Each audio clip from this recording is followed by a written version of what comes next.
আমার সমাজের কত আমির জামাতে নিয়ে যায়, বিভিন্ন মানুষকে চেল্লার সাথী হিসাবে নাম লেখায়, স্ত্রীটা এদিকে বেপদ্দার সাথে মাঠ ঘাট গ্রামগঞ্জ সব ঘুরে বেড়াচ্ছে। ওদিকে আমার পীর সাহেবের কাছে বায়াত, কোন আমার সেলসেলার কোন বাবাজি তরিকা মশ করতে করতে সব তরিকা পার করে এখন বিরাট ভালো জায়গায় পৌঁছে গেছে, অথচ নিজের স্ত্রীটা বেপদ্দায় ঘুরে বেড়ায়, মুখ দিয়ে গালি বলে, অসভ্যতা বর্বরতার সীমানা নাই। বাবাজি কি ভাবছেন আমি যত বড় দিনদার হই, আমার ঘরের নারী যদি খাদিজার মতো না হয়, আমি যত বড় আল্লাহওয়ালা হই, আমার ঘরের নারী যদি হান্নার মতো নারী না হয়, ততক্ষণ পর্যন্ত দিন প্রতিষ্ঠিত করা যাবে না। ওই জন্য ইসলামের দিন প্রতিষ্ঠিত করার জন্য স্বামী এবং স্ত্রী, নারী এবং পুরুষ উভয়ের সমান পরিশ্রম করা লাগবে। জোরে বলা যাবে না সুবহানাল্লাহ। বড় পীর আব্দুল কাদের জিলানীর নাম শুনেছি না? বহুবার শুনেছি। অন্তর থেকে শুধু দোয়াই বার হয় যে আল্লাহ তোমার এত প্রিয় বান্দা হতে পারে মানুষ। কিন্তু আমরা জানি এই বড় পীর আব্দুল কাদের জিলানী রহমাতুল্লাহ আলাইহি বড় পীর হওয়ার পিছনে তার আম্মা আব্বার কি অবদান আছে জানেন? ওনার আব্বা জান হলেন আবু মুসা জঙ্গি রহমাতুল্লাহ আলাইহি, মা হলেন উম্মুল খায়র ফাতেমা। আবু মুসা জঙ্গি রহমাতুল্লাহ আলাইহি উনি একবার সফরে বার হয়েছেন, ব্যবসা করার জন্য বিদেশে গেছেন, বাড়ি আসছেন, স্ত্রী জানে না। এখন যেমন টেলিফোন আছে, ফোন আছে, তখন তো ফোন ছিল না।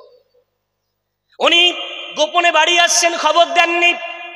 বাড়ির পাশে এসে দেখে একদল অসভ্য যুবক, গ্রামের কিছু অসভ্য, সব গ্রামে কিছু থাকে না, থাকে না, কিছু অসভ্য যুবক হুজুরের বাড়ির দিকে তাকাতাকি করে, একে অপরের গায়ে হেলে দুলে পড়ে অট্টহাসি দেয়।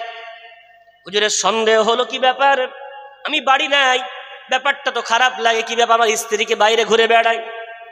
উনি যুবকদের পিছনে আস্তে আস্তে পা টিপে টিপে গেলেন, দৃষ্টি মেলালেন, খুব ভালো করে তাকিয়ে দেখলেন কই কোনো নারীত্ব সন্ধান পাওয়া যায় না। কি ব্যাপার এত মজা করে কেন? আরো কাছে গেলেন, দৃষ্টির সঙ্গে দৃষ্টি মিলিয়ে দেখলেন হ্যাঁ যুবকগুলো অসভ্য যুবক। হুজুরের স্ত্রী ফাতেমা উম্মুল খায়ের ওনার কাপড়গুলো দড়িতে মেলে দেওয়া আছে। ওই কাপড়ের দিকে তাকিয়ে তাকিয়ে বিরাট কুমন্তব্য করছে, জবান নিয়ে খারাপ খারাপ কথা বলছে, অপরের সঙ্গে হাতে তালি দিচ্ছে আর মজা নিচ্ছে কাপড় দেখে দেখে। হুজুর এই দৃশ্য দেখে সহ্য করতে পারলেন না, সোজা বাড়িতে দৌড়ে গেলেন, কাপড়গুলো দড়ি থেকে নামালেন, ঘর থেকে আগুন এনে কাপড় জ্বালিয়ে দিলেন। ফাতেমা রান্নাঘর থেকে দৌড়ে চলে এসে বলছেন, স্বামী আমার এত রেগে আছেন কেন? সফর থেকে বাড়ি এলেন, কিছুই বললেন না, আমার নতুন কাপড়গুলো পুড়িয়ে দিলেন, ব্যাপারটা কি? হুজুর বলছেন, আমার স্ত্রী ফাতেমা উম্মুল খায়ের ঘরে যাও, সব তোমাকে বলছে যাও। কাপড়গুলো পুড়িয়ে দেওয়ার পরে ঘরে এসছেন, কি ব্যাপার এত রেগে আছেন একটু বলেন না, আমার কি কোনো ভুল হয়েছে? বলে না তোমার কোনো ভুল নয়, কাপড়গুলো কেন জ্বালিয়ে দিলেন? হুজুর তখন বলছেন, আমার স্ত্রী তোমার কাপড় পোড়াইনি গো, আমি আমার আগামী প্রজন্মকে জাহান্নামের আগুন থেকে আমি বাঁচিয়ে নিলাম। এটা বলবেন না? স্ত্রী কিছুই বুঝতে পারছেন না, ব্যাপারটা একটু খুলে বলেন। উনি তখন ব্যাপারটা খুলে বললেন, ওই যে কাপড়গুলো তুমি বাইরে মেলে দিয়েছিলে, ওই কাপড়ের দিকে হাত তুলে তুলে যুবকরা কত খারাপ খারাপ মন্তব্য করছিল, হাসি ঠাট্টা করছিল, কুদৃষ্টি করছিল। আমি চাই না ওই কাপড় তুমি পরার পরে আল্লাহ আমাদের খানদানে কোনো সন্তান দিক। ওই কাপড় তুমি পরলে তোমার গর্ভ থেকে কোনোদিন সুসন্তান জন্ম নেবে না, বরং কুসন্তান জন্ম নেবে। তাই কাপড়গুলো পুড়িয়ে দিলাম, আর আজ থেকে বাইরে কাপড় মেলা তোমাকে মানা করে দিলাম, কোনোদিন বাইরে কাপড় মেলে দেবে না। কেন? তোমার গর্ভ থেকে আল্লাহ যেন কুসন্তান না দিয়ে আল্লাহ আমাদেরকে সুসন্তান প্রদান করেন। জোরে বলা যাবে। কাপড়ের উপরে কুদৃষ্টি পড়লে যদি কুসন্তান জন্মানোর সম্ভাবনা থাকে, তাহলে আমি আস্তে আস্তে যে মেয়েগুলোকে ঘুরতে দেখলাম, এরা একদিন মা হবে তো, এদের পেট থেকে ফ্রি ফায়ার জন্মাবে না নামাজি জন্মাবে? কাদের মেয়ে? আমাদের ঘরে একদল নামাজিদের সন্তান। তাকান, নিজে হাত দিয়ে আমার প্রজন্মকে জাহান্নামে ফেলে দিচ্ছি, নিজের হাত দিয়ে আমার প্রজন্মকে গলা টিপে আমি মারছি। আমার ঘরে আগুন লাগছে আমার প্রদীপে, অন্যকে আমার ঘর জ্বালাচ্ছে, আমার ঘর আমরা নিজেরাই জ্বালাচ্ছি। বাবাজি আমার, এই যদি অবস্থা হয় সে যুগের আল্লাহর ওলিদের পিতামাতা, আজ আমরা চতুর্দিকে দেখতে পাচ্ছি অসভ্যতা। যুবকরা এখন বয়স্কদের আদব করে না, দেখেছেন না? একটা সময় ছিল দিনদার মানুষ গেলে বিড়ি খাচ্ছে ফেলে দেয়, পা দিয়ে চটকে দেয়, ওরা এখন ধোঁয়া উড়িয়ে দেয়, দেখেছেন? একটা সময় ছিল গোনা করলে লজ্জা পেত, ও তো লজ্জা উঠে গেছে। কেন? ও যে মেড ইন চায়না জন্ম নিয়েছে। কথা বুঝছেন না জি? যদি মনে করেন এই প্রজন্মকে বাঁচানো দরকার, যদি মনে করেন আমার সামনে একটা সোনালী দিন আসুক, তাহলে আমরা যারা পিতা, আমরা যারা মাতা, আমাদের প্রত্যেকের দায়িত্ব এই আগামী প্রজন্মকে বাঁচাতে গেলে আমার আল্লাহর বিধান, রসুলের শরিয়াত আমাদেরকে পূর্ণরূপে মানা লাগবে। যেটা বলবেন না বাবাজি আমার? এবার আসেন, আল্লাহ পাক রব্বুল আলামিন আমাদেরকে দায়িত্ব দিলেন।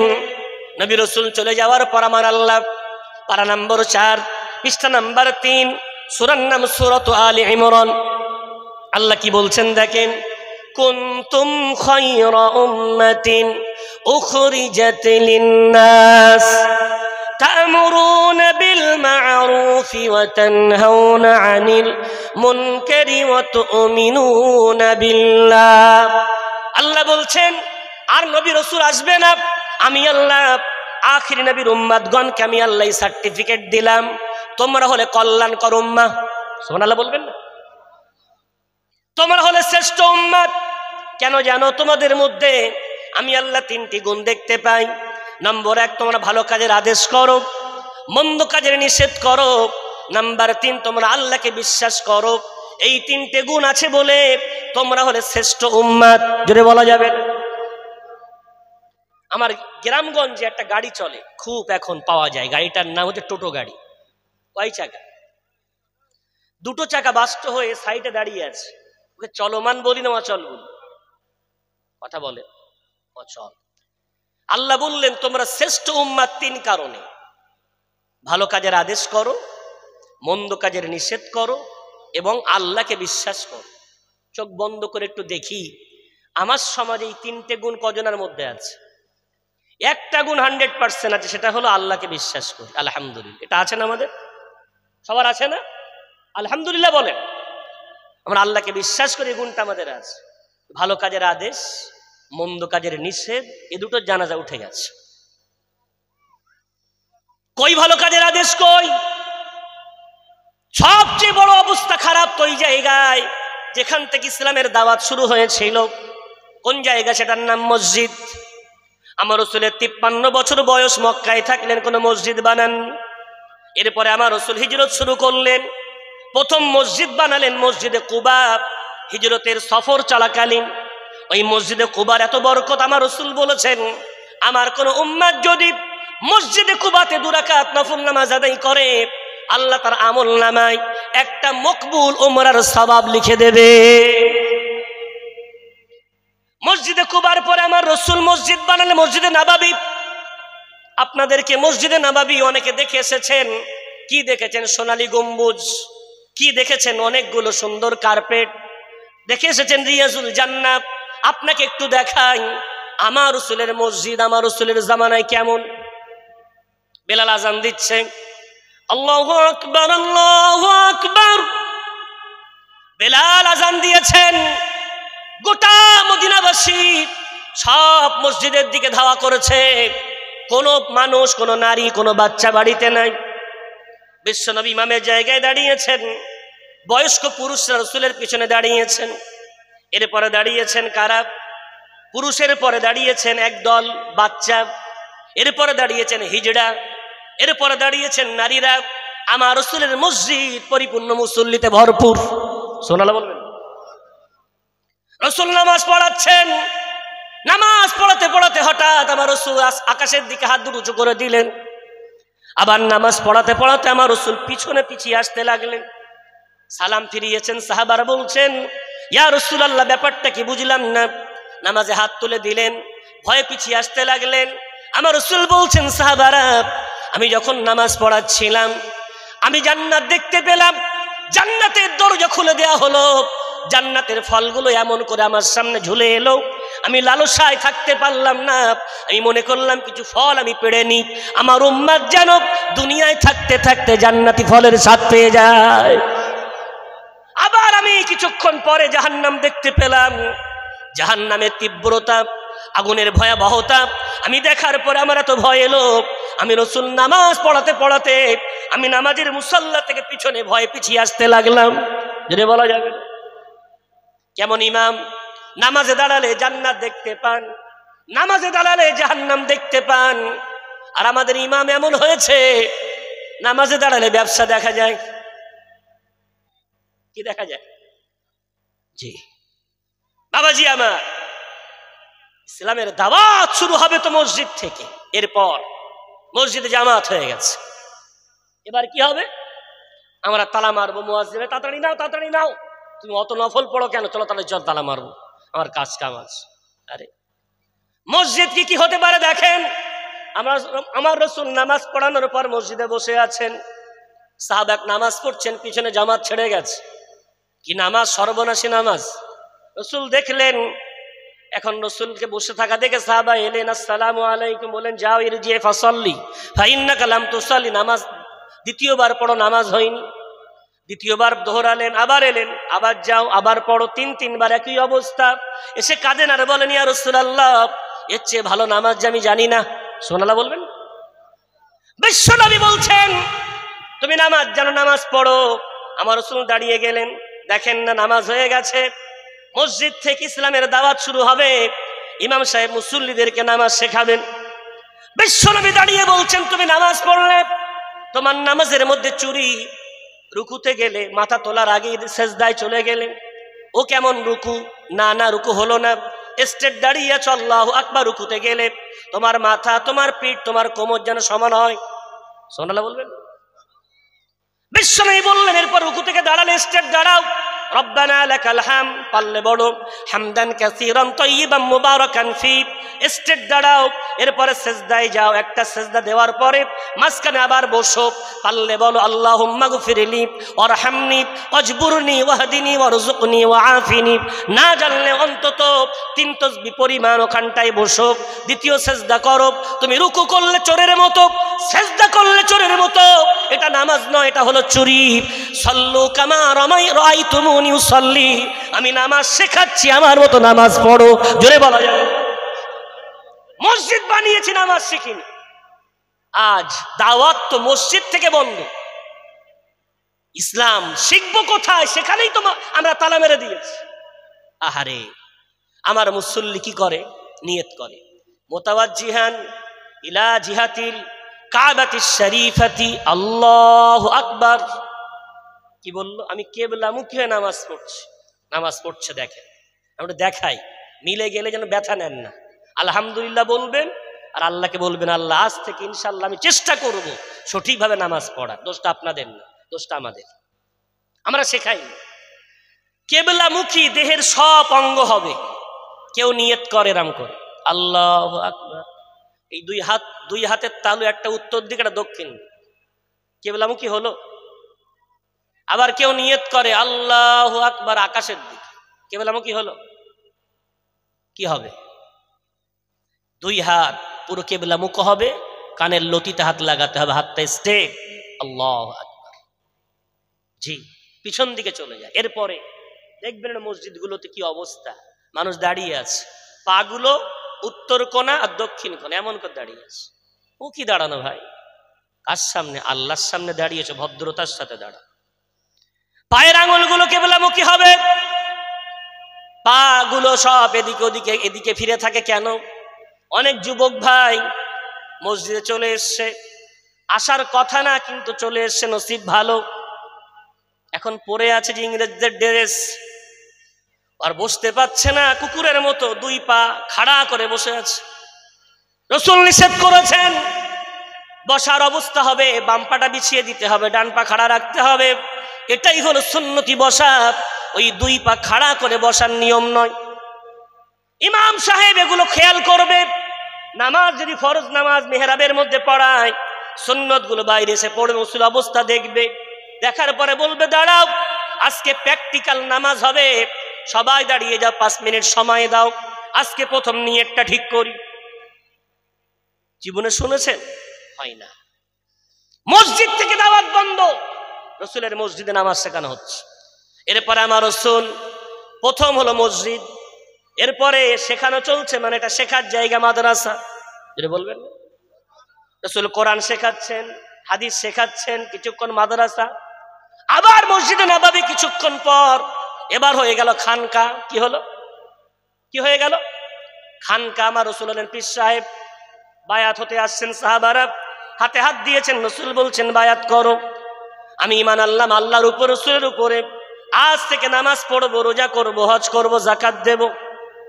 বায়াত হলেন, রসুল বললেন এটাও বলো, আজ থেকে আম্মা আব্বাকে আর কষ্ট দেব না। সাহাবা আশ্চর্য, কি ব্যাপার, ডাক্তার আমার রোগ ধরলো কি করে, আমি আম্মা আব্বাকে কষ্ট দেই, রসুল জানলেন কি করে? রসুল বলেন কথা দাও যে আম্মা আব্বাকে কষ্ট দেবে না। বেচারা বাধ্য হয়ে বললেন ইয়া রাসূলুল্লাহ, কথা দিচ্ছি আজ থেকে আম্মা আব্বাকে আর কষ্ট দেব না। রসুল বললেন এবার চলে যাও। দ্বিতীয় জন এসেছেন, নামাজ পড়বো, রোজা করবো, হজ করবো, যাকাত দেবো, কথা দাও আজ থেকে আর চুরি করবে না। সাহাবা আশ্চর্য, আমি চুরি করি? রসুল জানলেন কেমন করে? রসুল জানবেন না তো কে জানবেন? আমার রসুলকে আমার আল্লাহ যে কামালাত দিয়েছেন, পৃথিবীর কোন পীর সাহেব আমার রসুল এই মর্যাদায় পৌঁছাতে পারবে না।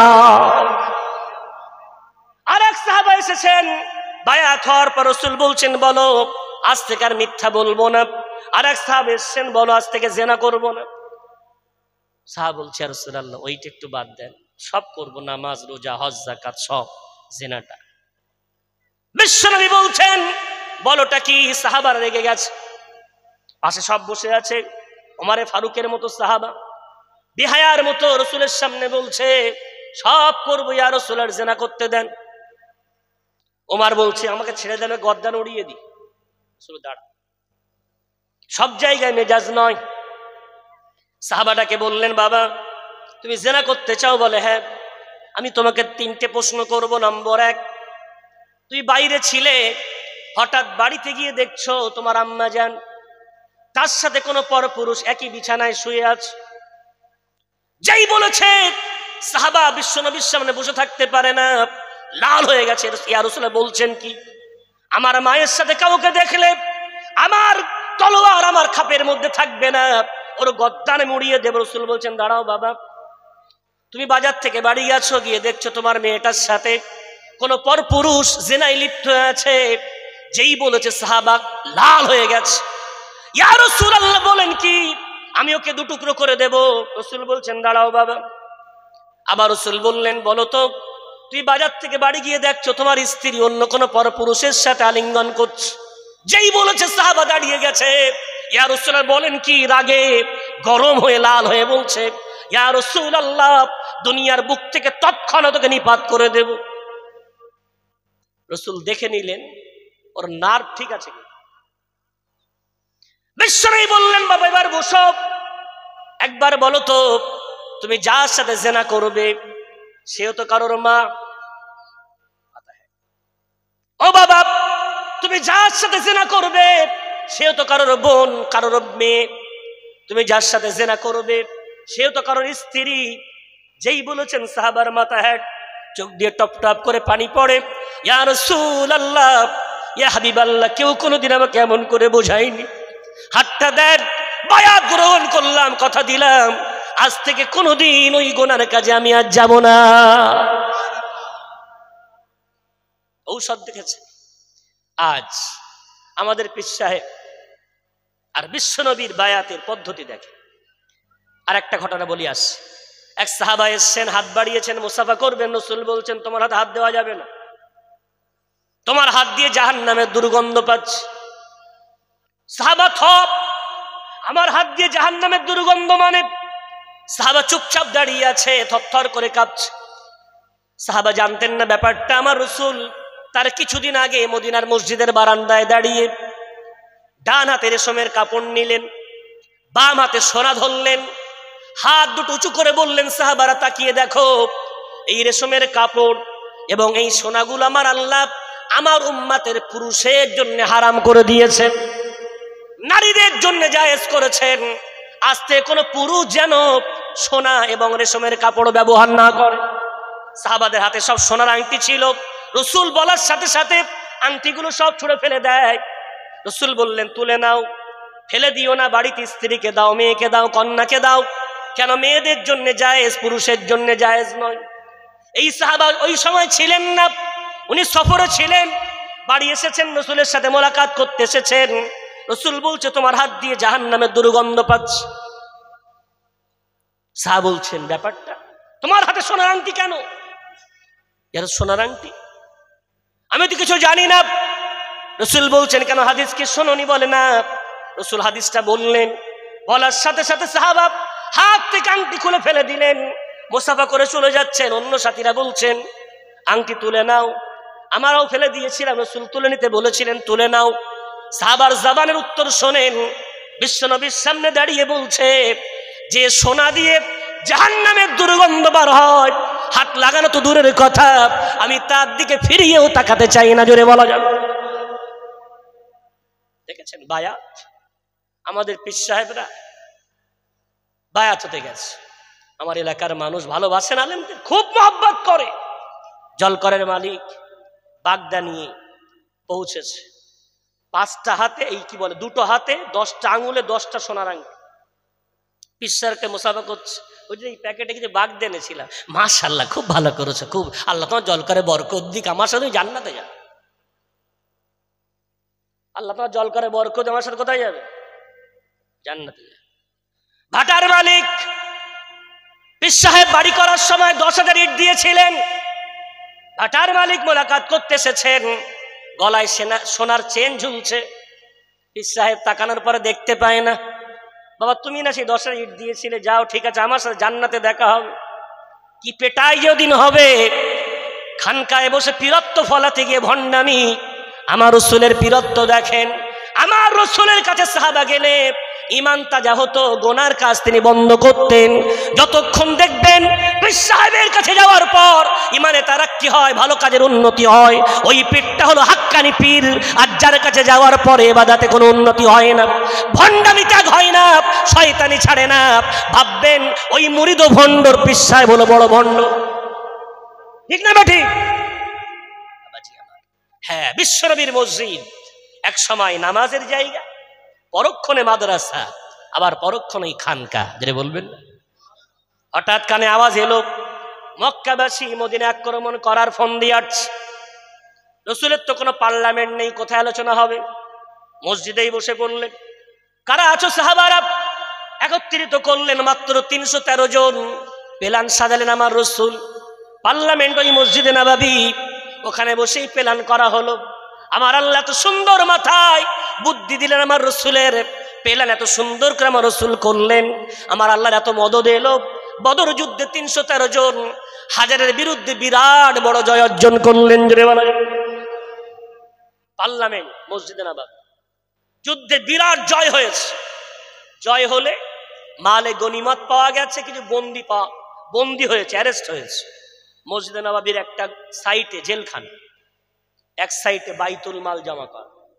যেটা বলবেন না, কিছু সাহাবা আহত হয়েছেন, ওই মসজিদে নববীর বারান্দায় চিকিৎসা চলছে। যেটা বলবেন, একসাথে মসজিদে নববীতে এতগুলো কাজ আমার রাসূলের জামানায় হয়েছে। আজ আমাদের মসজিদগুলো শুধু ওই নামাজ, তাও না শেখা নামাজ। খুব দুঃখের খবর, গত পরশুদিন আপনারা শুনেছেন নিশ্চয়ই, ওয়াকফের সম্পত্তি জবরদস্তি করে ভারত সরকার হাতিয়ে নিয়েছে। পার্লামেন্টে রায় পেশ হবে, সংখ্যা গরিষ্ঠতা ওদের, চলে যাবে হয়তো। কি হবে আল্লাহ ভালো জানেন। তবে আমার খুব বলতে ইচ্ছা হয়, বাবরি মসজিদ হারিয়েছি, জ্ঞানব্যাপী হারাতে চলেছি। মালদার আদিনা মসজিদ আদিনাথ হওয়ার জন্য প্রহার গুনছে। ওয়াকফের সম্পত্তি যে কোনো সময় আমাদের হাত থেকে বেরিয়ে যেতে চলেছে। কিন্তু আমরা মুসলমান, আমাদের যে করুণ অবস্থা, আমরা মসজিদগুলোকে কি বানিয়েছি? দান দেব। টাকা লাগবে ছাদ ঢালাই, হ্যাঁ আমি 500 টাকা, তুমি রড, তুমি সিমেন্ট, টাইলস সব দিচ্ছি। মসজিদ ভাই পাথরের নাম না, মসজিদ ছাদের নাম না, টাইলসের নাম না, মসজিদ সেজদা দেওয়ার জায়গার নাম। বলবেন না? আমার গ্রামের বাবাজিরা মসজিদ বানিয়েছি, দুঃখের সাথে বলতে হয় ওই মসজিদের গোটা সপ্তাহের মুসল্লি যদি আপনি খোঁজেন দেখতে পাবেন 10 থেকে 20 জন, আর জুমার দিন 150 থেকে 200 জন। কতজন? মাশাআল্লাহ, বাবাজি বলে 450 মুসল্লি। আপনি তো আমার তরফ থেকে জিজ্ঞাসা করবেন আগামী জুমায়, আগামীকাল শুক্রবার এবং শাবান মাসের 1ম তারিখও আগামীকাল, জিজ্ঞাসা করবেন 450 মুসল্লিকে, বাবাজিরা যারা জুমার দিন এসেছেন জুমার নামাজ পড়া কি? সবাই বলবে ফরজ। জিজ্ঞাসা করুন আসরের নামাজ পড়া? না না, নফল। ওই তো বলছি, আসরের নামাজ পড়া নফল। ওই জন্য 450 মুসল্লি ওই দিনের আসরে হয়ে যায় 20। বুঝতে পারেননি আমাদের? জিজ্ঞাসা করবেন একবার, জুমার নামাজ আমার আল্লাহ গোটা কোরআনে একবার পড়তে বলেছেন, আর 5 ওয়াক্ত নামাজ আমার আল্লাহ কোরআনে 82 বার পড়ার আদেশ দিয়েছেন। এই মুসলমান যদি কোরআন মানত, এই মুসলমান যদি কোরআন জানত, এই মুসলমান যদি কোরআন আমল করত, ঘটনাটা উল্টো হতো। 5 ওয়াক্ত নামাজে মসজিদ ভরে থাকতো, জুমার দিন একটু কম হতে পারত। কথা বুঝছেন না? কেন জুমার নামাজ একবার পড়তে বলা হয়েছে, আর 5 ওয়াক্ত নামাজ 82 বার। ফতোয়া কি জানেন? আমি বুখারী পড়াচ্ছি রিসেন্ট, শুনেছেন নিশ্চয়ই।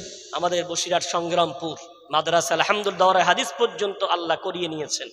এই 2 বছর ওখানে বুখারী ক্লাস চলছে। এটা ফতোয়া এসছে ইমাম বুখারীর এই হাদিস নিয়ে, as-salatu minal ঈমান, নামাজ হলো ঈমানের অঙ্গ। এখন নামাজ যদি কেউ ছেড়ে দেয় তার ব্যাপারে ফতোয়া কি? তো ইমাম কজন আমাদের? 4 জন ইমাম না? কজন? 4 জন। আহমদ বিন হাম্বল রাহমাতুল্লাহ আলাইহির ফতোয়া, নামাজ ছেড়ে দিলে ও মুরতাদ হয়ে যায়। কি হয়ে যায়? মুরতাদ, অর্থাৎ কালিমা পড়ে আল্লাহকে অস্বীকার করলে যত বড় গুনাহগার, ঈমান আনার পরে নামাজ না পড়লে অত বড় গুনাহগার। ওই মুহূর্তে ওকে কতল করা ওয়াজিব। কার ফতোয়া? কার? ইমাম আহমদ বিন হাম্বল রাহমাতুল্লাহ আলাইহির ফতোয়া। ওই মুহূর্তে তাকে হত্যা করা ওয়াজিব। ইমাম মালিক, ইমাম শাফি, এই দুজনের মত হচ্ছে মুরতাদ তো হয় না, তবে তার কাজটা কাফেরের সাথে মিলে যায়। কি হয়ে যায়? কেন? আল ফারুকু বাইনাল ঈমানি ওয়াল কুফরি তারকুহুস সালাহ।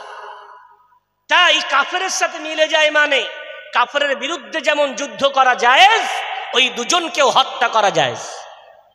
কার ফতোয়া? ইমাম শাফি, ইমাম মালিক।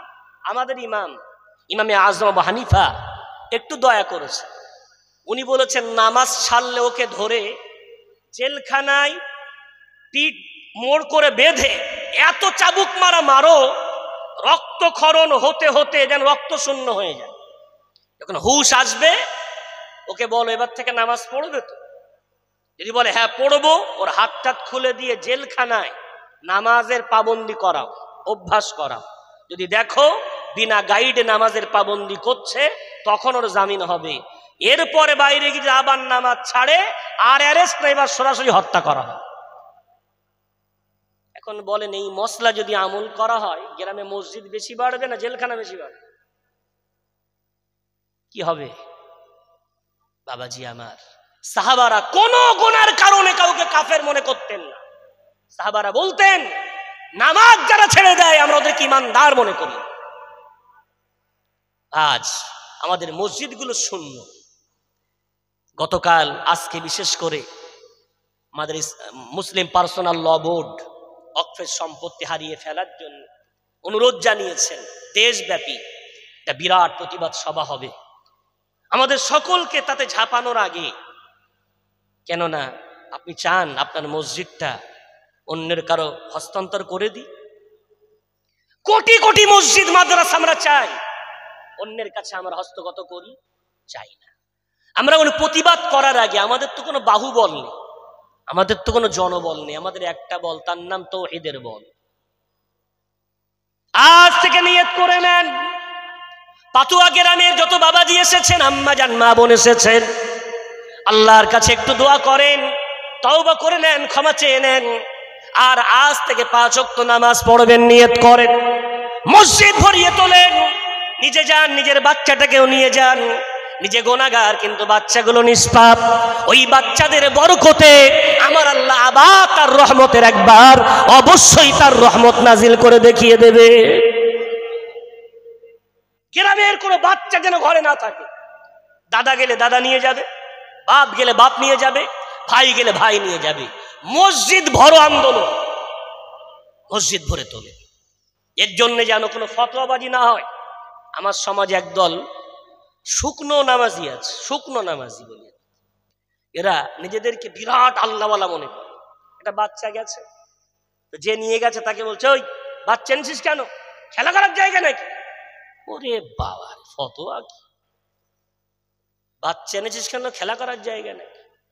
ওই কথাটা বলেন তো আমার নবী মুহাম্মদ সাল্লাল্লাহু আলাইহি ওয়াসাল্লামকে। জুমার দিন আমার রাসূল খুতবা দিচ্ছেন মসজিদে নববীতে। আমার রাসূল খুতবা দিতে দিতে হঠাৎ দেখছেন বারান্দায় হাসান এবং হুসাইন দৌড়াচ্ছে। বাচ্চা দৌড়ায় না, দৌড়ায় না, হাসান হুসাইন দৌড়ায়। আমার রাসূল খুতবা বন্ধ করলেন, সাহাবাদের কাঁধ ফাঁক করে হাসানকে ডান বগলে, হুসাইনকে বাম বগলে চাগিয়ে এনে মেম্বারে বসিয়ে দিলেন। প্রশ্ন করেন, ও মুহাম্মদ, মসজিদ কি খেলার জায়গা? খুতবা বন্ধ করে বাচ্চা কোলে নেওয়ার জায়গা? ও মুহাম্মদ, মসজিদ কি নিজের নাতিদের যত্ন করার জায়গা? প্রশ্ন করার রাসূল উত্তর দেবে, ইন্নাল হাসান ওয়াল হুসাইনা সাইয়্যিদা শাবাবি আহলিল জান্নাত। আজকে ওরা খেলছে, আগামী প্রজন্মের ওরাই হবে দুনিয়ার বড় ইমাম। আরে বলবেন না সুবহানাল্লাহ? আজকে ওরা খেলছে, খেলতে দাও। কেন? 3 শ্রেণীর বান্দার গোনা লেখা থেকে আল্লাহ কলম উঠিয়ে রেখেছে। কয় শ্রেণী? নম্বর 1 যারা পাগল, নাম্বার 2 যারা বেহুশ, নাম্বার 3 যারা বাচ্চা। এদের কোনো গোনা আমার আল্লাহ তার আমল নামায় লিখতে দেন না। জোরে বলা যাবে? কি করে? বাচ্চাটাকে নিয়ে পাশে দাঁড় করিয়েছে, ফতোয়া দিচ্ছে, ওই বাচ্চা পিছন দাও, পিছনে দাও, ও নামাজ হবে না, সবার নামাজ করে। বাচ্চা দাঁড়ালে যদি নামাজ না হয়, তুমি কদিন নামাজ ধরেছো বাবাজি? জুমা 1 সপ্তাহ। 35-40 বছর পার করে তুমি নামাজ ধরলে, তোমার হাতে এখনো টাসের গন্ধ বার হয়। মসজিদ থেকে বার হয়ে একটা বিড়ের প্যাকেট খোঁজে। ফতোয়া দিচ্ছে বাচ্চাকে পিছনে দাও, নামাজ হবে না। তুমি দাঁড়ালে নামাজ হবে কিনা সন্দেহ, ওই বাচ্চা দাঁড়ালে তোমার সেজদার আগে বাচ্চার সেজদা কবুল হয়ে যাবে। শরিয়াত তোমার জানা আছে। মশলাটা কি? বাচ্চা যদি সচেতন হয়ে যায়, ও পিছনে দাঁড়ালে ডিস্টার্ব করবে না, দৌড়াদৌড়ি করবে না, ওকে কেউ জ্বালাতন করবে না, তখন পিছনে দাঁড়াবে। আর যদি উনি ছোট মানুষ, অন্য বাচ্চা ওকে ডিস্টার্ব করতে পারে, আব্বা থেকে পৃথক হলো কাঁদতে পারে, বাপ ওকে যেখানে দাঁড়াবে ওই পাশে দাঁড়ালে ওর নামাজ হবে শুধু নয়, ও নিজে নামাজ আদায়কারী এবং নামাজ প্রতিষ্ঠাকারী সওয়াব পাবে। আন্দোলন শুরু করে, আমার ঘরের বাচ্চাদেরকে আমার মা বোন মসজিদে আজান হবে, ওর আব্বার সাথে, ওর ভাইয়ের সাথে, ওর দাদার সাথে মসজিদে পাঠিয়ে দেয়। আর দোয়া করে, কি দোয়া? ও আল্লাহ, তুমি জালিমকে ছাড় দাও, তবে ছেড়ে দাও না। আল্লাহ, তুমি জালিমকে ছাড় দাও, ছেড়ে দাও না। ইতিহাস আমরা বহুবার পড়েছি। আমরা নমরুদের ইতিহাস পড়েছি, ফেরাউন ইতিহাস পড়েছি, সাদ্দাদের ইতিহাস পড়েছি, কারুনের ইতিহাস পড়েছি, আবরাহার ইতিহাস পড়েছি। আর বর্তমান যুগের সুপার পাওয়ার আমেরিকার ইতিহাস চোখের সামনে দেখেছি। সোনালা বলবেন? আমেরিকার প্রেসিডেন্ট জো বাইডেন 3রা জানুয়ারি ঘোষণা দিচ্ছে, আমি যদি আবার প্রেসিডেন্ট হতে পারি, হামাসকে মাটির সাথে মিশিয়ে দেব, গোটা হামাস বাহিনীকে ধরাশয়ী করে দেব। কে বলছে? Joe Biden. 3রা জানুয়ারি এই কথা বলল। আল্লাহ পাক রব্বুল আলামিন আসমান থেকে তার গভীর কণ্ঠ দিয়ে আমার আল্লাহ বলল, জো বাইডেন, তোর মতো নমরুদ, তোর মতো ফেরাউন, তোর মতো সাদ্দাত, তোর মতো কারুন, এই পৃথিবীর বুকে আনা রব্বুকুমুল আলার আওয়াজ বুলন্দকারী কত এসেছে। আমি আল্লাহ সকলকে ছাড় দেই, তবে ছেড়ে দেই না। 3 তারিখে বলল, আর 7 তারিখে আল্লাহ এমন দাবানল জ্বালিয়ে দিলেন, সুপার পাওয়ার। তোমার হাজার হাজার পানির ট্যাঙ্কে দেওয়ার পরে ওই দাবানল তোমার লেভানোর ক্ষমতা আজ হলো না। একটু জোরে বলা যাবে, এখনো চলছে আমেরিকা। বলবেন না সুবহানাল্লাহ? কোরআন নিয়ে যদি কেউ খেলে, ইসলাম নিয়ে যদি কেউ খেলে, আল্লাহর ঘর নিয়ে যদি কেউ খেলে, তো আল্লাহ তাকে ছাড় দেয়, ছেড়ে দেয় না। ভারতের সরকার সে যদি মনে করে যে আমি মুসলমানদের ওয়াকফের সম্পত্তি নিয়ে এই ভারতবর্ষের মাসাজিদ মাদারিস নিয়ে আমি ছিড়মিড়ি খেলতে চাই, শিক্ষা নাও। তোমার নিজের খুব ক্লোজ বন্ধু, তোমার খুব কলিজার বন্ধু আমেরিকার কাছ থেকে দেখে নাও, আল্লাহ ছাড় দেয়, তোমাকে এমন ধরাশয়ী করবে পৃথিবীর কেউ তোমাকে তুলতে পারবে না। প্রস্তুত থাকো, শিক্ষা নাও। আর আমার মুসলমান ভাই বাবাজি, আপনাদের একটাই দায়িত্ব, আল্লাহর ঘর ভরিয়ে তোলেন, আল্লাহর কাছে দোয়া করেন। আমার আল্লাহ অবশ্যই আমাদের সাথে আছেন। যদি বলবেন না বাবাজি, আমার ভাই আমার, মসজিদ থেকে শুরু হবে দাওয়াতের কাজ, মসজিদ থেকে শুরু হবে ভালো কাজ, ভালো কাজের আদেশ, অসৎ কাজের নিষেধ। আজকে মসজিদ থেকে আমরা শুরু করে দেব। আমার ঘরের বাচ্চাদেরকে যেন আমরা কেউ নামাজ বাদ না দেই, চেষ্টা করব। পারিয়ে নেওয়ার মালিককে 24টা ঘন্টা আল্লাহ দিয়েছেন। আল্লাহ খুব জুলুম করেছেন। 24টা ঘন্টার মধ্যে 1টা ঘন্টা চেয়েছে। ক ঘন্টা? মাত্র 1 ঘন্টা। 5 ওয়াক্ত নামাজ পড়তে 1 ঘন্টা সময় লাগে। আর 1 ঘন্টা আল্লাহকে দিলে ওই 23টা ঘন্টা আল্লাহ ইবাদতে ভরিয়ে দেয়। 1 ঘন্টা নামাজ পড়বেন আর আল্লাহ ওই 23টা ঘন্টাও আল্লাহ বরকত দিয়ে ভরিয়ে দেবে। এটা ঠিক এমন করে বোঝেন রাসূলের হাদিস, আসসালাওয়াতুল খামসু মুকাফফারাতুন বাইনাহুম। আমার রাসূল বলেছেন 5 ওয়াক্ত নামাজ এটা হলো বান্দার জীবনের গুনাহ খাতা মাফ করার বড় একটা মাধ্যম। সকালবেলা মা ছেলেটাকে সুন্দর করে পোশাক পরে স্কুলে পাঠিয়েছে। এই বাচ্চাটা স্কুলে গিয়ে কাপড়টা নোংরা করে ফেলে না? ও যখন নোংরা করে বাড়ি আসে, মা ওই কাপড়টা পাল্টে দিয়ে আবার পরিষ্কার একটা কাপড় পরিয়ে দেয় না? বাড়িতে খেলতে খেলতে আবার ওটা নোংরা করে ফেলে, আবার ওটা পাল্টে দেয় না? আমার আল্লাহর কত দয়া দেখেন। আল্লাহ বলছেন, আমার মুমিন বান্দা বান্দি, 5 ওয়াক্ত নামাজ। তুমি ফজরের নামাজ পড়েছো, ব্যবসায়ী ব্যবসা করতে গেছো, চাষি চাষ করতে গেছো, চাকরিজীবী চাকরি করতে গেছো, স্টুডেন্ট তুমি পড়তে গেছো, রাস্তায় শয়তানি ধোকায় পড়ে, নফসের তাড়নায় পড়ে অনেক তুমি গুনাহ যেগুলো তুমি দেখতে পাও না, তোমার ওই ইমানি কাপড়ে লেগে দাগ লেগে গেছে। তুমি এসো জোহরের নামাজ উযু করো, আমি আল্লাহ আমার সামনে সেজদায় পড়ে যাও। আমি আল্লাহ ওই কাপড়টাকে নামাজের দ্বারায়, সালাতের দ্বারায়, জোহর থেকে সকাল পর্যন্ত যত তোমার গুনাহ সাগীরা হয়ে গেছে, আমি আল্লাহ নামাজের দ্বারায় ওই ইমানি কাপড়টাকে, নোংরা কাপড়টাকে আমি আল্লাহ ধুয়ে পরিষ্কার করে আবার নতুন একটা পোশাক জোহরের নামাজে পরিয়ে দেবো। জোরে বলা যাবে। জোহরের নামাজ পড়ার পরে আসর পর্যন্ত কোন রকম তুমি অন্যায় করে ফেলেছো, গুনাহ করে ফেলেছো, আসরের নামাজে আমার দরবারে এসো। ও বান্দা বান্দি, আসরের নামাজ আদায় করার সাথে সাথে পুরাতন ইমানি কাপড়টায় তুমি যে নোংরা লাগিয়ে ফেলেছো সেগুলো আমি আল্লাহ পরিষ্কার করে দিয়ে আবার পাক পবিত্র কাপড় পরিয়ে তোমাকে আবার আমি দুনিয়ার বুকে ছেড়ে দেব। জোরে বলা যাবে। ওই জন্য উজুর অঙ্গের সাথে গোনা ঝরে যায়, মসজিদে যেতে যেতে গোনা মাফ হয়ে যায়। আবার নামাজ পড়লে আমার আল্লাহ মাঝখানের সময়টা গোনা মাফ করে দেওয়ার জরিয়া বানিয়ে দেয়। যদি বলা যায়, মুসলমান যদি নামাজ না পড়ে সে কিসের মুসলমান? তার মুসলমান বলা কোনো অধিকার নেই, কোনো অধিকার নেই তাকে মুসলমান বলা। বাবাজি আমার, এই ভালো কাজের আদেশ আমাদের করা লাগবে, মন্দ থেকে নিষেধ করা লাগবে।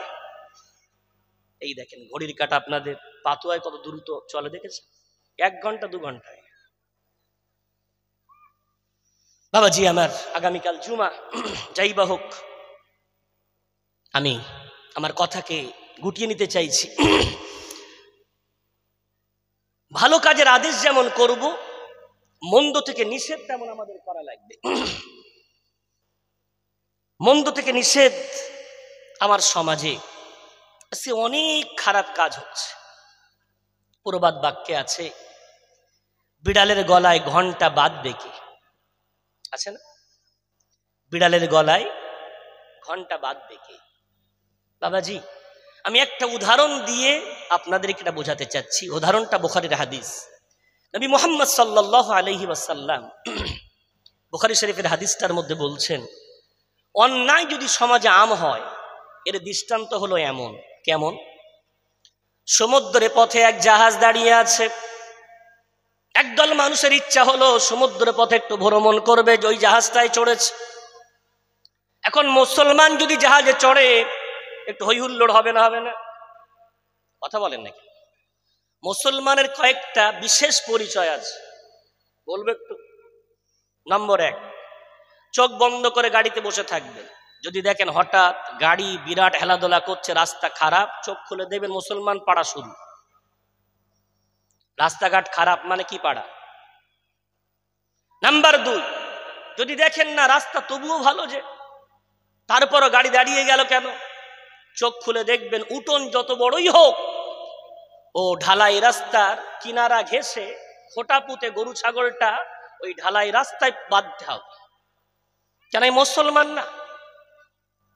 বুঝতে পারছেন না? কোথায় বাঁধতে হবে গরু ছাগলটা? একদম ঢালাই রাস্তার সীমানা ঘেঁষে খোটা পুঁতে ও যেন ঢালাই রাস্তায় বসে থাকে, পথিক যেন যেতে গিয়ে দুবার দাঁড়ায়। রাসূলের হাদিস, ইমাতাতুল আযা আনিত তরিক, কষ্টদায়ক বস্তু রাস্তা থেকে সরিয়ে দেওয়াটাও ইবাদত। যেটা বলবেন না? আপনার গরু ছাগল বাঁধার জন্য রাস্তায় ও যখন মলমূত্র ত্যাগ করে, কি হয়? মুসল্লি মসজিদে যাচ্ছে, ওর জুতোর তলায় নাপাক লাগছে, মসজিদে যাওয়ার পরে বলল নামাজের পর একটা জানাজা, মসজিদের পিছনেই ঈদগায় জানাজা হচ্ছে, মুসল্লি এখন আর পায়ের জুতো খোলে না। এখন নামাজ পড়ার জন্য শর্ত হলো জায়গা পাক। কি হওয়া? তাহলে জুতোটাই আপনার ওই গরুর গোবর বা পেশাব লেগে আছে তো ধুইনি, ওই জুতোটা পরেই জানাজার নামাজ পড়ছে। যত মুসল্লি ওই গোবর চটকে বা পেশাব চটকে জানাজা পড়েছে, ওদের কারণ নামাজে জানাজা। কার জন্যে? আমার মতো একজন শিক্ষিত মুসলমানের জন্য। ডেরেন মুসলমান গ্রামে থাকে না, যদি কখনো করে দেয় কোনো মেম্বার প্রধান, ওরা ইট খুলে পেশাব ঘর বানায়। আপনি বলতে যান, বলে আমার ডেরেন আমি ভাঙছি, তোমার কি হচ্ছে? কথা বুঝতে পারছি? এদের গ্রামে লাইট দেখবেন না, পোস্টারে লাইট থাকবে না, সব চামগুলতি ভেঙে ফেলবে। সব গ্রামে লাইট থাকবে, ওদের লাইট থাকে না। না, আসেন আমরা আমাদের নামটা পাল্টাই, এই বদনামটা আমরা মুছিয়ে দিই। রসুলের হাদিসটা শোনেন। আমি ছাত্রদের যখন পড়াচ্ছিলাম এটা বলছিলাম, দেখো রসুল কি সুন্দর করে বলছেন। রসুল বলছেন ওরা জাহাজে উঠেই হট্টগোল শুরু। কি ঝামেলা? না, সবাই উপরের তলায় থাকবে, নিচের তলায় কেউ যাবে না। তাই কি সম্ভব? চৌরাস্তায় যদি আমরা সবাই নিয়ম মেনটেন করি, সবাই লাইনে দাঁড়াবো, তাহলে জাম হওয়ার কথা না। ও যে যেখানে জায়গা ঢুকিয়ে দাও, ওই ঢুকিয়ে 8 ঘন্টা দাঁড়িয়ে থাকবো তবু ভালো, লাইনে দাঁড়াতে রাজি নেই। কথা বুঝতে পারছেন? জি, বিশ্বনবী বলছেন জাহাজের মাথায় উঠে লড়াই শুরু হয়েছে, কেউ নিচে যাবে না, সব উপরে থাকবে। এখন জাহাজের নিয়ম আছে, ও ছাড়ার আগে সব সিটে প্যাসেঞ্জার না বসলে ছাড়বে না। জাহাজের ক্যাপ্টেন এত বলছে, কোনো মতেই কথা শোনে না। সর্বশেষ সিদ্ধান্ত হলো লটারি, নাম লেখা হোক, যার নাম যেখানে উঠবে সে সেখানে বসবে। কাগজে নাম লিখে ফেলে দেওয়া হবে। কাগজের নাম অনুযায়ী ওরা সিট নির্ধারণ করে বসে পড়লো, জাহাজ চলতে শুরু করেছে। কিছুক্ষণ পর আমার রাসূল বলছেন, বুখারীর হাদিস, জাহাজ চলতে চলতে নিচের তলার যাত্রীদের পানির পিপাসা পেয়েছে, ওরা পানি আনার জন্য উপরের তলায় চড়েছে। জাহাজ একটু দোলন খেয়েছে, পানি ছলকে উপরের তলার যাত্রীদের গায়ে পড়েছে। ওরা খুব রাগ দেখিয়ে বলছে, তোমাদের এত পানি আনতে হয়, এত ডিস্টার্ব তোমরা করো। খুব ছোট বড় কথা বলেছে। নিচের তলার যাত্রীদের মনটা বড় খারাপ। কি করেছে? ওরা নিচে এসে ইউনিয়ন করেছে, উপর তলায় যাবে না। ওদের কাছে বড় বড় হাতিয়ার ছিল, শাবল কুরুল ছিল। ওরা বলছে সমুদ্রের পানি তো পরিষ্কার, আমরা উপরের তলায় না গিয়ে আমরা নিচে থেকে জাহাজ ছিদ্র করে পানি তুলব। কথা বুঝতে পারছেন? আমার রাসূল বলছেন, এরা যখন জাহাজ ছিদ্র করছে, আওয়াজ হচ্ছে, উপরের তলার যাত্রী উকি মেরে দেখছে, কি ব্যাপার, যাকে জাহাজ ছিদ্র করছে। রাসূল বলছেন বলো তো, এই জাহাজ ছিদ্র করা থেকে যদি বাধা না দেওয়া হয়, একটু পরে যখন জাহাজ তলিয়ে যাবে, নিচের তলার যাত্রীগুলো ডুববেন, উপরের তলাটাও যাবে। খুব সুন্দর বুঝতে পেরেছে। জাযাকুমুল্লাহ, আল্লাহ উত্তম বদলা দেন। আমার সমাজের বাবাজিরা, উদাহরণ বুঝিয়ে আলোচনা সমাপ্ত ভেবে নেন। আমি আপনি কি করেছি? রাত 2টোয় উঠে পড়েছি। কি ব্যাপার? আমি তাহাজ্জুদ গুজার, 12 রাকাত তাহাজ্জুদের নামাজ পড়েছি। আমি পীর সাহেবের বায়াত, অনেক মোরাকাব মুশাহাদা করলাম, কোরআন তেলাওয়াত করলাম, ফজরের নামাজ তাকবীরের সাথে পড়লাম। এরপর ইশরাকের নামাজ পড়ে তাসবিহ হাতে নিয়ে আমি জিকির করতে করতে বাড়ি আসছি। আমি ভাবছি আমি একজন বিরাট বড় আল্লাহওয়ালা। ঠিকই ভেবেছেন আপনি আল্লাহওয়ালা। আপনি হলেন জাহাজের 2য় তলার যাত্রী। আপনার বাড়িতে 3 ছেলে, আপনার বাড়িতে 1 মেয়ে। ওই 3 ছেলে সব বেনামাজি, আপনার মেয়েটা বেনামাজি। আপনি ভাবছেন আমি তাহাজ্জুদ পড়ে, ইশরাক পড়ে, মোরাকাবা করে আমি বিরাট কিছু করেছি। ওই 3 ছেলে আর 1 মেয়ে, ওরা ফজরের নামাজ আদায় না করে আপনার ইমানি জাহাজটাকে বাড়িতে ছিদ্র করছে। আপনি ভাবছেন আমি উপরতলার যাত্রী, আমি জান্নাতে চলে যাব। ওই না ছেলেগুলোকে, ওই মেয়েগুলোকে যদি নামাজি না বানাতে পারি, আপনার তাহাজ্জুদ সমেত, আপনার ইশরাক সমেত, কোরআন তেলাওয়াত সমেত, গোটা নামাজ সহ আপনি জাহান্নামের তলায় তলিয়ে যাবেন। কেন কেন? আল্লাহ পাক রব্বুল আলামিন পারা নম্বর 28, পৃষ্ঠা নম্বর 19, সূরার নাম সূরা তাহরিমের মধ্যে বলেছেন, কু আনফুসাকুম ওয়া আহলিকুম নার। ও বিশ্বাসী বান্দারা, তোমরা যেমন জাহান্নাম থেকে নিজেকে বাঁচাচ্ছ, পরিবারকেও বাঁচানো তেমন ফরজ। যদি বলা যাবে, মা পদ্মা নসি না, বিরাট পদ্মা করে, মেয়েটা বেপদ্মা, হাই স্কুলে যায়। মা মনে করছে আমি পদ্মা করে জান্নাতে চলে যাব। মা পদ্মা করো, তুমি উপরতলার যাত্রী। আর তোমার মেয়েটা বেপদ্মায় থাকে, মানে ও নিচের তলার যাত্রী। ওই নিচের তলার যাত্রী তোমার মেয়েটা, তোমার ইমানি বাড়িটাকে ছিদ্র করছে প্রতিদিন সকাল সন্ধ্যা। তুমি পদ্মা করার পরেও জাহান্নামে যাবে কেন? ওই মন্দটাকে তুমি নিষেধ করো। কথা কি আমার বুঝতে পেরেছে? তাহলে আমরা কল্যাণকর উম্মত কেন? ভালো কাজের আদেশ দেব, মন্দ কাজের নিষেধ করব, আল্লাহকে বিশ্বাস করব। আল্লাহকে বিশ্বাস আলহামদুলিল্লাহ আমরা করি। এই দুটো কাজ আজ থেকে নিয়ত করেন। অন্যায় নিজে করব না, অন্যায় নিজে হতেও দেব না। যদি আমরা একটু নেমে যাই ময়দানে, কিছু না, কড়া ভাষায় না, ভাই এই কাজটা ইসলামের কাজ না, মধুর কথা বলে, ভাই এটা মুমিনের কাজ না, বলতে থাকেন। মানুক না মানুক তার ব্যাপার, আপনি পৌঁছাতে দেন, পৌঁছাতে থাকেন। আল্লাহ এই বলার জন্য কিয়ামতের দিন আল্লাহ আপনাকে নাজাত দেবে। যেটা বলবেন বাবাজি আমার, আল্লাহ আমাদের সকলকে, নবী রাসূলগণ ধরার বুকে কেন এসেছিলেন? দিন প্রতিষ্ঠা করার জন্য নারী পুরুষের কতটা অবদান আছে, আমি টোটাল বিষয়টা কোরআন ও হাদিসের আলোকে আপনাদের মাথায় দেওয়ার চেষ্টা করেছি। আশা করি আপনারা বুঝতে পেরেছেন না? আলহামদুলিল্লাহ। আল্লাহ সকলকে এর উপরে আমল করার তৌফিক দেন, প্রথমে আমাকে, আর সেই সাথে আমার বাবাজিদেরকে। পদ্মার আড়ালে অসংখ্য আমার মা বসে আছে, আমি আমার মায়েদের কাছে সবিনয় নিবেদন করছি, আপনারা সুন্দর হলে আমার আগামী প্রজন্ম সুন্দর হয়ে যাবে। আপনারা দিনদার হলে আগামী প্রজন্ম দিনদার হয়ে যাবে। আপনাদের কাছে আমাদের বিরাট আশা, আপনারা আমাদের মা, আপনারা আমাদের বোন। মহিলারা শুধু নবী হতে পারেনি, আর সব হয়েছে। নবীদের মা হয়েছেন, নবীদের স্ত্রী হয়েছেন, নবীদের কন্যা হয়েছেন। তাই আপনাদের উপরে অনেক আমাদের আশা। আল্লাহ আপনাদেরকে কথাগুলো বোঝা এবং জীবনে বাস্তবায়ন করার তৌফিক প্রদান করে দেন। সকলে বলি আল্লাহুম্মা আমিন। সালাম কি হবে? আসেন আমরা সকলে একটু বিশ্বনবীর মহব্বতে প্রাণ ভরে সালাতু সালাম পেশ করি। ইয়া নবী